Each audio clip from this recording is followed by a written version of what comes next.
జగత్తునంతటినీ సృష్టించే శక్తి స్వరూపిణి అయిన బ్రాహ్మీ అవతారంలో పీఠాపురం శ్రీ మహాలక్ష్మి అమ్మవారు భక్తులకు దర్శనమిచ్చారు. శృంగేరి శంకర మఠానికి చెందిన పీఠాపురం శ్రీ మహాలక్ష్మి అమ్మవారి ఆలయంలో శరన్నవరాత్రి ఉత్సవాల్లో భాగంగా అమ్మవారు హంస వాహనాసీనురాలై బ్రాహ్మీ అవతార విశేష అలంకరణలో దర్శనమిచ్చారు. సందర్భంగా అమ్మవారికి పంచామృతాభిషేకం, కుంకుమార్చన, సహస్రనామార్చన, శ్రీచక్ర నవవర్ణార్చన, చండీపారాయణ తదితర కార్యక్రమాలు ఆలయ ఉత్తరాధికారి వాగ్దేవి ట్రస్ట్ అధ్యక్షులు ఇంద్రగంటి గోపాలకృష్ణ శర్మ ఆధ్వర్యంలో అర్చకులు, పండితులు నిర్వహించారు. భక్తులు అమ్మవారిని దర్శించుకుని పూజలు జరిపారు.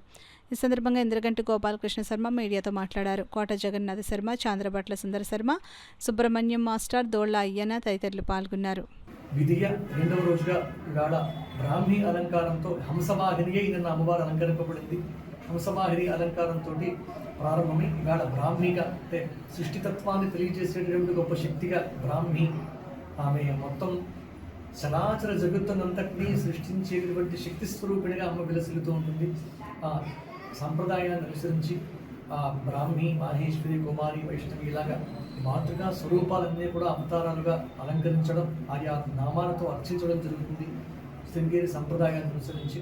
అదేవిధంగా ఇక్కడ ప్రతిరోజు శ్రీచక్రార్చన, నవాభరణములతో కూడినటువంటి అర్చన, అమ్మవారిని ఆరాధించడం, అలాగే ప్రతిరోజు సప్తశతి పారాయణలు, చండీపారాయణ అయిన తర్వాత సప్తశతి చండీ హోమాలు, రుద్రహోమం, ఇలా ఎన్నో కార్యక్రమాలు జరుగుతూ ఉన్నాయి. ఇక్కడ అమ్మవారికి విశేషంగా అర్చన, సహస్రనామార్చన సాయంకాలంలో, విశేషంగా సాయం సమయంలో హారతులు, ఇది కాక దేవీ భాగవతం ప్రవచనం కూడా 2 రోజుల్లో ప్రారంభం చేయబోతున్నాం.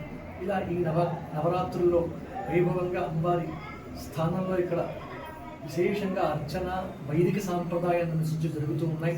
భక్తులందరూ కూడా ఈ కార్యక్రమంలో పాల్గొని ధరిస్తూ ఉన్నారు. ఇదంతా కూడా జగద్గురుల ఆశీస్సులతో వైభవంగా జరుగుతోంది. గత 4 ఏళ్లుగా ఆలయ ప్రతిష్టాపన దగ్గర నుంచి కూడా ఇన్ని సంవత్సరాల వరకు కూడా ఇక్కడ ఏ కార్యక్రమం జరిగినా వెన్నంటి ఉండేటటువంటి పెద్దాపురం మా లలిత ఎంటర్ప్రైజెస్ శ్రీ శ్రీనివాసరావు గారు, శ్రీమతి రుజురథ గారు దంపతులు వారు ఈ నవరాత్రుల్లో కావలసినటువంటి సామగ్రి అంతా కూడా సమకూర్చడం ఈ సంవత్సరమే కాదు ప్రతి సంవత్సరం వారే చూస్తూ ఉన్నారు. అది వారి సహకారం మరువలేనిది. ఎంతో బలమైనటువంటి దన్నుగా ఉండి ఈ ఆలయాన్ని పోషిస్తూ ఉన్నారు, నడిపిస్తూ ఉన్నారు. అలాంటి ఎంతోమంది కూడా సహకరిస్తూ ఉన్నారు. ఇంకా వారందరి సహకారంతో భక్తి శ్రద్ధలతోటి ముఖ్యంగా వైదిక సంప్రదాయాలను అనుసరించి ఇక్కడ ఏమాత్రం లోపం లేకుండా భక్తిగా వైభవంగా ఆనందంగా శరన్నవరాత్రి మహోత్సవాలు జరుగుతున్నాయి. రేపటి రోజున కూడా సప్తశతి పారాయణ, చండీ హోమాలు నిత్యం ఉంటాయి. ఎల్లుండి నుంచి దేవీ భాగవతం ప్రవచనం కూడా ప్రారంభం చేయబోతున్నాం. శుభం భూయాత్, సర్వే జనా సుఖినో భవంతు.